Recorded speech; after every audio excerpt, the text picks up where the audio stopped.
오늘 우리에게 주시는 하나님의 말씀은 신약 성경과 로마장 1절에서 8절까지 신약 성경 97쪽 말씀입니다. 또 그들에게 이르시되 내가 진실로 너희 이르노니 여기 서 있는 사람 중에는 죽기 전에 하나님의 나라가 권능으로 임한 것을 볼 자들도 있느니라 하시니라. 엿새 후에 예수께서 베드로와 야고보와 요한을 데리시고 다른 높은 산에 올라가셨더니 그들 앞에서 변형되사 그곳이 광채가 나며 세상에서 빨래하는 자가 그렇게 희게 할 수 없을 만큼 매우 희어졌더라. 이에 엘리야가 모세와 함께 그들에게 나타나 예수와 더불어 말하기를 베드로가 예수께 고하되 라비여 우리가 여기 있는 것이 좋사오니 우리가 초막 셋을 짓되 하나는 주를 위하여 하나는 모세를 위하여 하나는 엘리야를 위하여 하사이다. 이는 그들이 몹시 무서워하므로 그가 무슨 말을 할지 알지 못함이더라.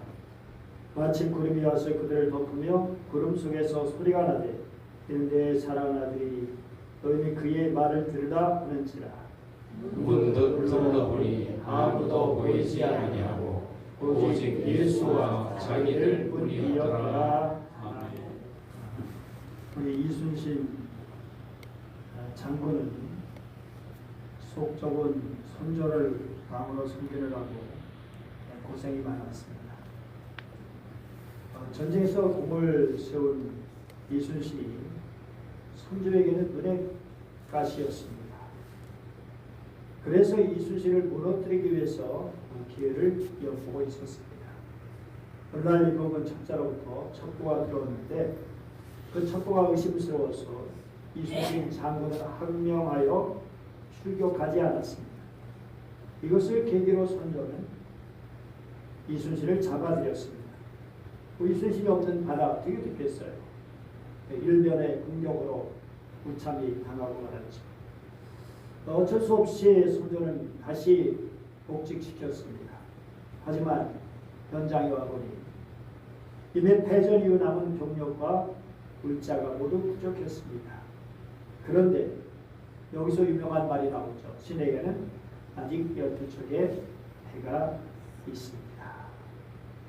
그리고 그 유명한 명량 대첩에서 승리하게 됩니다. 참으로 부족한 왕에게 충성하는 이순신 장군의 인격은 참으로 고매합니다. 이것을 보면 우리는 속 좁은 왕이 아니라 위대한 왕을 섬기고 있다는 사실이 너무나 다양하고 복된 일이 아닐 수 없습니다. 성경에서 말하는 하나님의 나라는 무슨 뜻인가요? 1차적으로 하나님의 통치를 의미하죠. 하나님의 나라는 왕국 있죠. 왕의 지, 왕권, 왕국, 통치한다, 다스린다 라는 그런 말에서도 연결되죠. 중요한 것은 우리 하나님께서 다스리시는 그런 나라, 왕으로서죠. 그리고 하나님께서 다스리시는 영역 다 의미하죠. 하나님께서 창조주로서 우리를 창조하시고 역사를 다스리고 계시죠. 하나님께서는 한 나라만이 아니라 열방 모든 나라를 다스리죠. 그리고 열방의 모든 나라 가운데 한 백성을 택하여서 하나나라 백성으로 먼저 삼아주셨습니다. 이스라엘 이집트에서 구원해내고 하나님의 백성으로 만드시면서 하신 말씀이 있습니다. 세계가 다 내게 속하였나니 너희가 내 말을 잘 듣고 내 언약을 지키면 너희는 모든 민족 중에서 내 소유가 되겠고 너희가 내게 대하여 제사한 나라가 되고 거룩한 백성이 되리니 너는 이 말을 이스라엘 자손에게 전할지니라. 하나님께서 이스라엘과 언약을 맺으시고 이스라엘을 하나님의 백성으로 삼으셨습니다. 그 이유가 뭐냐? 그것은 저들이 거룩한 백성이 되도록 그리고 세상 나라가 되도록 회복하시기 위한 겁니다. 세상 나라는 리더의 나라라고 할 수 있고요. 또 하나님과 백성 사이에 중보하는 나라.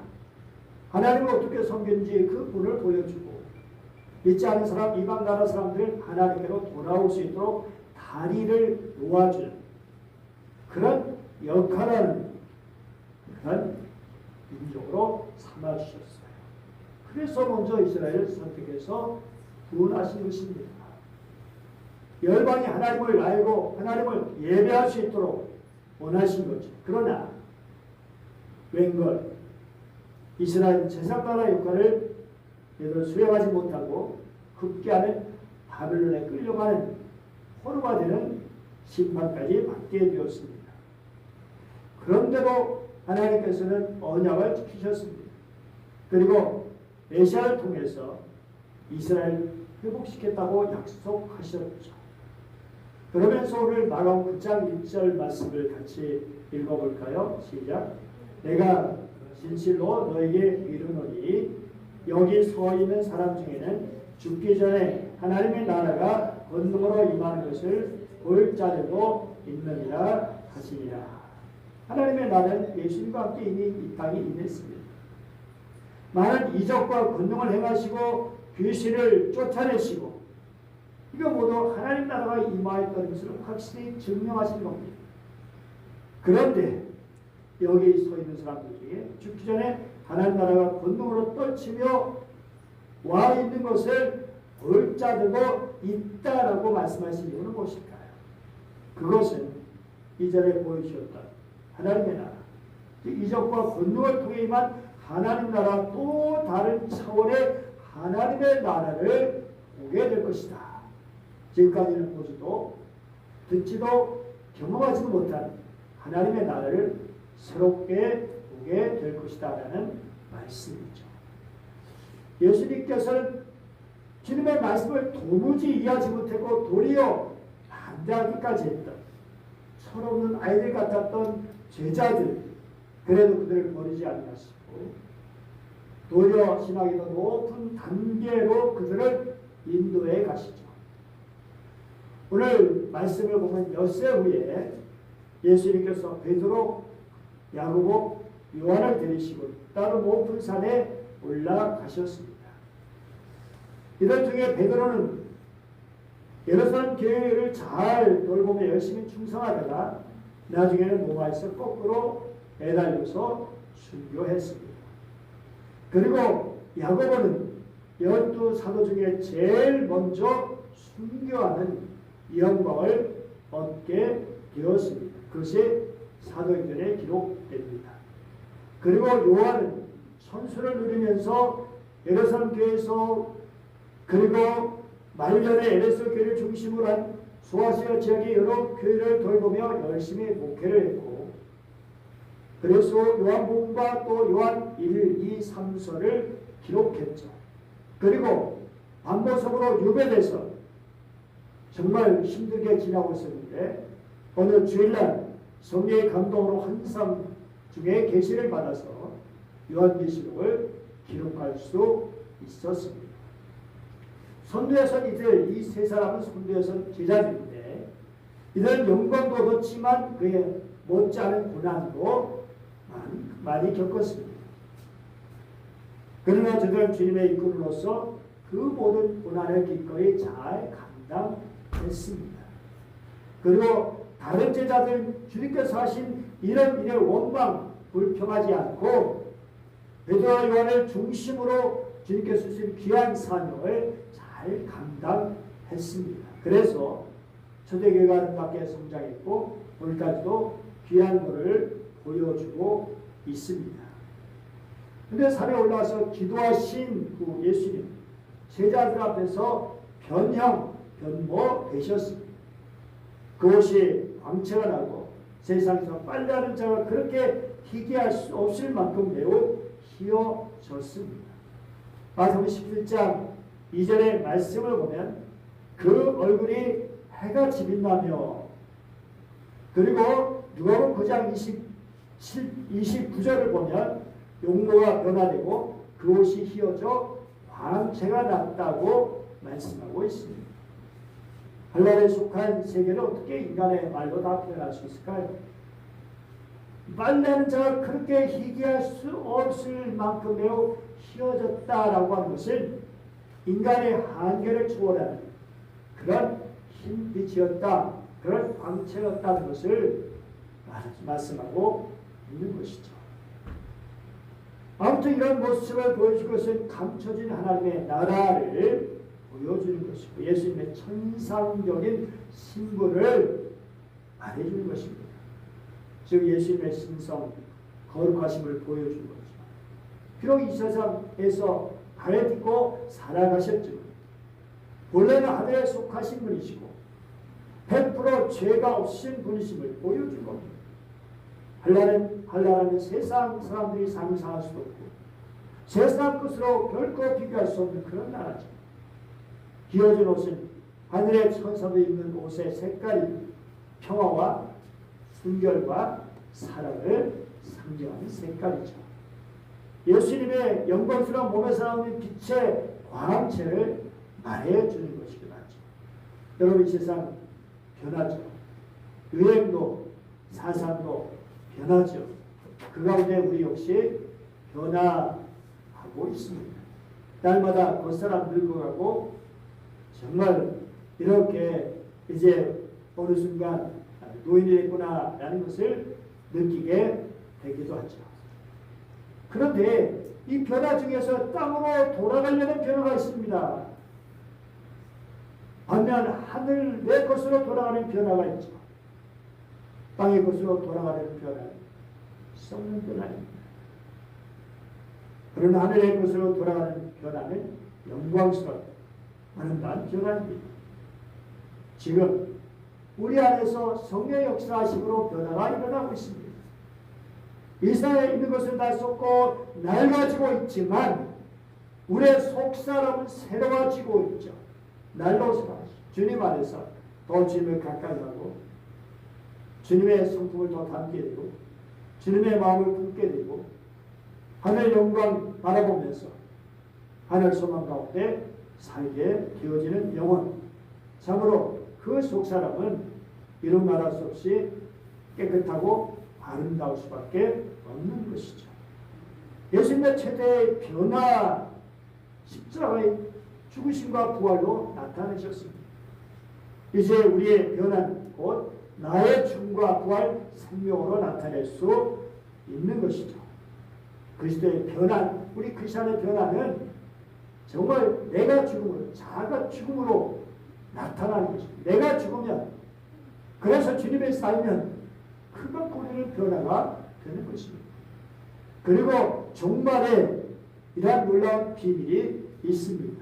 고린도서 15장 51, 52절 같이 읽어볼까요? 시작. 보라 내가 너희에게 비밀을 말하노니 우리가 다 잠잘 것이 아니고 마지막 나팔의 순식간에 우리를 다 변화하니 나팔 소리가 나매 죽은 자들이 썩지 아니할 것으로 다시 살아나고 우리도 변화되리라. 호련히 변화되는 그날, 이로 말할 수 없이 영광스러운 몸으로, 강한 몸으로 변화되는 그 모습.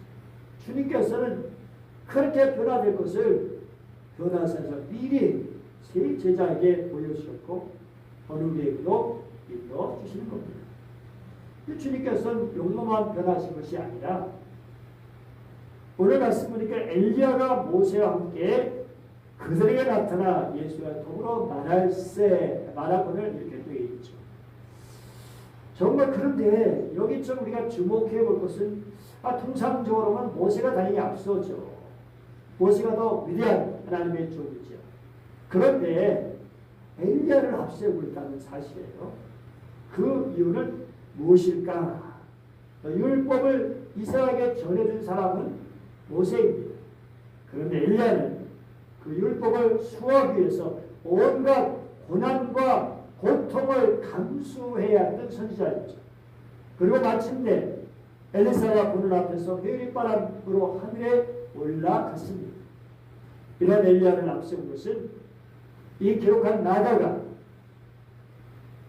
그리고 있는 예수님은 율법을 전해주는 입장이라보다 그 율법을 완성하시고 인간 종교주의자들과 혈투하고 계시는 분. 그래서 이런 입장에서 보면 마가의 그리스도는 모세보다 엘리야의 모습에 더 가깝다고 할 수 있죠. 죽음에까지 내버리신 예수님의 입장이 어떤 면에서 엘리야의 모습과 비슷하고 앞으로 부활과 승천을 기다리고 계신 예수님의 모습이 할로 올려가는 엘리야의 모습과 비슷하죠.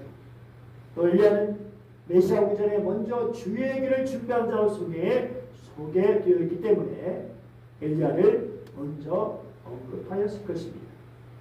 자, 그러면 중요한 건 이제 이 두 사람이 나타나서 예수님과 나는 대화가 무엇일까라는 거죠. 4절 보면 그냥 예수와 더불어 말하거를 뭘 얘기했는지 기록되지 않아서 알 수가 없는데요. 누가복음 9장 31절 보면 장차 예수께서 예루살렘에서 별세하실 것을 말할세라고 되어 있습니다. 별세, 영어로 디파처, 오늘은 엑소더스라고 하죠. 엑소더스는 출국기를 엑소더스라고 하죠. 탈출이라는 뜻이 있습니다. 이스라엘 백성이 모세를 따라서 애굽을 탈출한 것처럼 새 이스라엘 백성들이 예수님을 따라서 죄악된 세상을 떠난다는 것입니다. 죽음이라는 것이 영원히 육체를 떠나는 것이다 라고 우리가 생각하죠. 그런데 예수님의 죽음은 새로운 세계, 천국으로 인류를 탈출시키는 그러한 의미가 있는 것입니다. 그래서 우리는 예수님을 따라서 보면 우리의 길과 진리와 생명의 신 예수님을 따라가면 천국까지 이르게 되는 것이죠. 모세는 율법, 그리고 엘리야는 선자로 구약을 대표하는 인물입니다. 그들은 예수님의 십자가의 죽으심을 증언하는 사명자입니다. 예수님은 제자들에게 자신이 별세하러 온 것을 신비하게 보여주셨을 겁니다. 무덤으로 들어간 육체, 주님께서 재림하신 날 하늘의 영광스러운 별세를 몸으로 체험하게 될 겁니다. 별세, 출발, 또 다른 한자로 보면 별, 정말 특별한 세상, 그런 세상을 우리가 보게 될 것이죠. 우리가 예수님을 따르는 것 결국 별세하기 위해서다 하는 거죠. 별세 예수님을 본받고 따르기 위해서 예수님의 죽음을 따르고 또 예수님의 부활을 따르고 그것이 우리의 가는 길입니다. 예수와 함께 죽고 예수님과 함께 다시 살고 신비로운 일이죠. 예수님은 단번에 별세하셨지만 주님께서 우리에게는 날마다 별세하라고 말씀하십니다. 지금 이 세상에서 별세하라. 살아서 죽고 살아서 정말 새롭게 산다는 거죠. 내가 죽고 그리고 주님으로 내가 다시 살고 옛사람에서 죽고 죄악된 우리 자신은 죽고 욕심꾸러기 우리 주는 죽고 주님의 은혜로 새롭게 새 생명으로 살아가는 정말 하나님을 닮은 주님을 닮은 사람으로 살아가는 이것이 바로 별세의 삶인 것이죠. 일반 은혜는 예수님과 따로 받는 은혜죠. 병을 고쳐도 내 병 고친 거, 뭐 사업이 잘 돼도 내 사업 잘 되는 거, 환난에서 건진받아도 내가 도움받는 거죠. 그러나 별세는 예수님과 내가 함께 받는 은혜예요. 예수님이 죽어야만 내가 죽고 예수님이 살아야만 내가 사는 것이기 때문에 예수님께서 죽지 않으시고 받을 수 없는 은혜가 별세의 은혜입니다. 그러므로 예수님께서 생명 바쳐서 주신 최고의 은혜, 그 은혜가 바로 별세의 은혜입니다. 죄악된 세상을 따라서 하나님 나라에 이르게 됩니다. 놀라운 은혜입니다. 여러분 모세와 엘리야와 예수님께서 대화하시면서 나누신 그런 장면을 생각해 보세요. 모세도 사실 애굽에서 박해받는 동족들을 이끌고 최후판을 위한 지도자입니다. 엘리야도 모든 백성이 바알과 아스라신에 빠져가지고 하나님을 잃어버리고 있을 때 다시 하나님께로 인도했던 지도자입니다. 그래서 이들은 사실 자기들의 이야기만 해도 할 얘기가 너무너무 많은 그런 사람들입니다. 그런데 초점을 보니까 자기들의 이야기가 아니라 예수님의 별세의 이야기입니다. 예수님의 십자가 부활을 통한 구원의 이야기입니다. 그렇죠. 우리도 할 말이 많죠. 이런저런 말. 그런데 우리의 최종적인 관심사가 어디에 있어야 하는 것일까요? 예수의 복음이죠.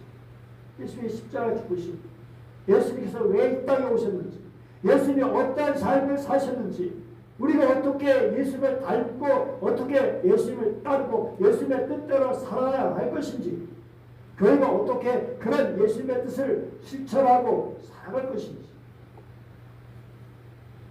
어떻게 하면 주님을 기쁘시게 해드릴 것인지, 이것이 우리의 관심이 되어야 하는 것이죠.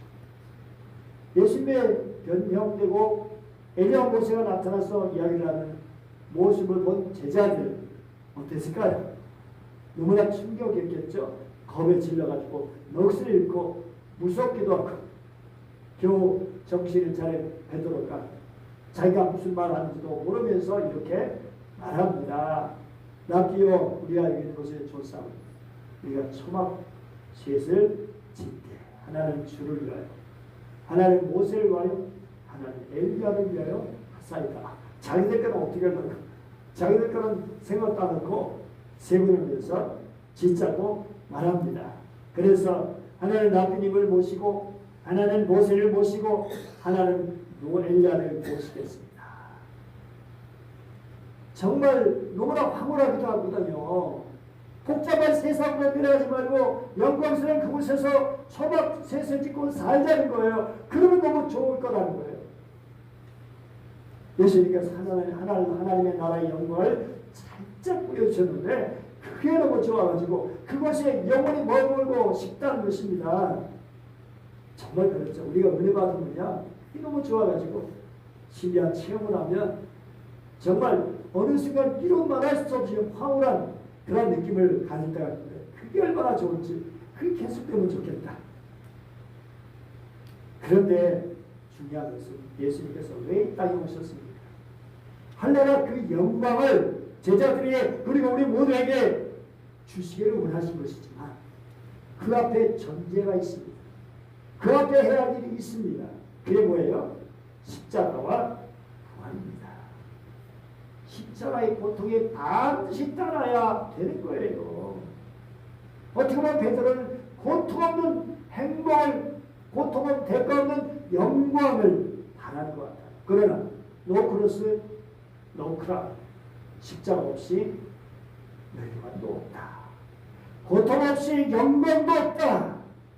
하나님과를 얻기 위해서 반드시 고통이 뒤따른다. 우리가 일부러 뭐 고생길로 갈 필요는 없겠지만, 그러나 주님을 위해서, 하나님의 나라를 위해서 우리가 당해야 할 고통이 있다면, 고난이 있다면 기꺼이 그것을 감수하는 거죠. 내는 손에 하나도 안 보고 그리고 어떻게 하나님의 뜻대로 살 수 있겠어요? 손에도 보고 희생도 하고 수고도 하고 주님의 땀도 흘리고, 그럼을 통해서 우리는 주님의 영광에 참여하는 자가 될 수 있는 것이죠. 그래서 주님께서는 정말 그 자리에 머물기를 원치 않으셨죠. 고통 없이 우리의 영혼의 구원도 없기 때문에, 그래서 이제 새 제자들에게 이제 내려가서 다시 정말 일상으로 돌아가게 하시고 또 십자가의 길을 걸어가신 것을 볼 수 있습니다. 그런데 제자들에게 천국의 실제적인 모습을 잠시 보여주신 것을 통해서 제자들을 위로하고 격려하신 거죠. 이런 영광을 위해서 십자가의 길을 걸어가야 된다 보여주신 것이죠. 예수님의 모습이 영광스럽게 변화된 이 사건은 예수님의 탄생과 십자가 순환 사이에 있는 모습입니다. 그 중에 가장 중요한 사건, 예수님의 전 생애의 영광을 미리 보여주는 것이다. 예수님께서 앞으로 어떤 영광을 또 누리고 그 영광이 우리가 어떻게 찬양할 것인가 요한계시록 보면 잘 보여주고 있습니다. 우리는 이런 모습을 통해서 정말 우리 주님의 영광 그 앞에 권하는 십자가를 묵상해야 하는 것이죠. 어떤 병원에서는 병원으로 고생하는 사람들에게 먼저 십자가의 고통당하신 예수님의 모습을 보여주고 그 다음에 부활 장면을 보여준다고 합니다. 그리고 그 다음에 치료한다고 합니다. 예수님의 고난을 보면 그 모습이 환자 자신의 모습이 투영되고 스스로 예수님의 고난에 동참하게 되고 예수님의 부활의 모습 보고 자신도 부활하는 경험을 하게 되는 거죠. 여러분 어때요? 병원에서 수술 받을 때 뭘 생각하세요? 정말 고통스러운 치료를 받을 때 어떤 생각하시죠? 예수님 십자가 생각하죠. 예수님의 고난을 생각하죠. 그리고 예수님의 부활을 생각하죠. 예수님 십자가에 죽으시고 부활승천에서 하나님 우편에 함께 되실 영광 동시에 재림으로 실현될 인자의 영광을 간접적으로 보여주십니다. 따라서 우리도 이를 통해서 하늘나라의 영광을 볼 수 있기를 바랍니다. 비록 현실이 어렵더라. 이거는 힘과 용기로 얻게 되는 것이죠. 우리에게는 돌아갈 고향이 있습니다. 영광스러운 예가 있습니다. 이 소망이 있는 자는 죽음조차 두려워하지 않게 됩니다. 그런데 이 소망이 없는 자는 어떻게 될까요? 1980년 3월에 바리에 브루스의 병원의 한 세계를 떠들썩하게 했던 존경하는 지성인이 폐수종으로 입원했습니다. 한 달 동안 병원에서 문자부대로 반항을 했어요. 소리 지르고 찾아온 사람들의 고함치고 절규하고 그러면서 그는 죽음에 대한 불안과 공포 때문에 자기 병명이 무엇인지 곁에 서 있는 아내에게조차 묻기를 두려워했어요. 아내조차 죽음에 대한 공포 때문에 자기 남편에게 그의 병명을 말하지 못했습니다. 소리치고 발악하고 괴로워하고 있던 남편 곁에서 위로 높아고 지켜가 있던 불쌍한 여인과 그 사람, 이 사람이 그런데 뭘까요? 글로써 현대인에게 깊은 감동을 남긴 사람, 자기가 이름하에 수많은 수필을 썼고 글을 남긴 사람, 그 사람은 실존주의 철학자 잔 폴 사르트르였습니다. 근데 그게 말로가 이랬어요. 1980년 4월 15일 한 달 만에 그는 병원에서 그렇게 세상을 떠났어요. 그가 세상을 떠난 뒤 불나서 시민들이 떠들기 시작했습니다. 사르트르가 왜 이렇게 죽어야 합니까? 죽음으로부터의 자유를 그렇게 외쳤던 그의 말로가 이렇게 비참한 이유가 무엇인가? 그래서 언론이 떠들기 시작했습니다. 사르트르의 말로가 그렇게도 비참했던 이유는 사르트르에게 돌아갈 고향이 없었기 때문이다. 무신론자 철학자이거든요. 돌아갈 고향이 없었어요. 그러나 우리에게는 뭐가 있죠? 돌아갈 고향이 있습니다. 그래서 우리는 찬송하죠. 괴로운 인생길 가는 몸이 평안을 쉴 곳이 아주 없네. 걱정과 고생이 어디는 없으리. 같이 한번 해보죠. 돌아갈 고향 하늘나라. 우리 뒤에 또 부르자고요. 히브리서 11장 16절 같이 읽어보죠. 그들의 이제는 더 나은 고향을 사모하니 곧 하늘에 있는 것이라. 그 다음에 그들을 위해 하늘의 고향을 마련해 주신 하나님께서는 그들의 하나님이라고 불리는 것을 부끄러워하지 않으십니다. 요한계시록 21장 22절. 천국에 없는 것들이 나오죠. 성전이 없어요. 이상 것들 바다와 밤이 없어요. 바다는 죽음과 이별을 상징하는 것이고 밤은 죄악과 공포를 상징하고 그 다음에 두 번째는 눈물 나는 일들 사망과 애통 질병과 고통이 없어요. 그리고 유혹하는 죄와 악하고 불의를 행하고 더러운 자들이 없습니다. 계시록 22장 15절 읽어볼까요? 시작. 개들과 점술가들과 음해하는 자들과 살인자들과 우상 숭배하는 자들과 및 거짓말을 좋아하며 지어내는 자는 다 성 밖에 있습니다. 천국에 들어오지 못한다는 것입니다. 개들은 뭐예요? 아니 애완견 좋아하는 분들은 개가 없으면 어떻게? 아니요, 여기는 퀴올입니다. 지난번 말씀드렸죠. 퀴올은 애완견이 아니라 퀴올. 들개들 물고 뜯고 그런 사람들을 지칭하는 거죠. 악한 사람들, 죄하고 더럽고 사나운 정말 악한 사람들, 그런 사람들 상징하는 그런 사람들이 천국에는 없다라고 말씀하는 것이죠. 그럼 천국 안에는 뭐가 있을까요? 다 열각이 표현하기 어렵지만 중요한 것은 아름답고 거룩한 하나님께서 만드신 도성이 있습니다. 환상적인 아름다운 너무나 좋은 환경의 도성입니다.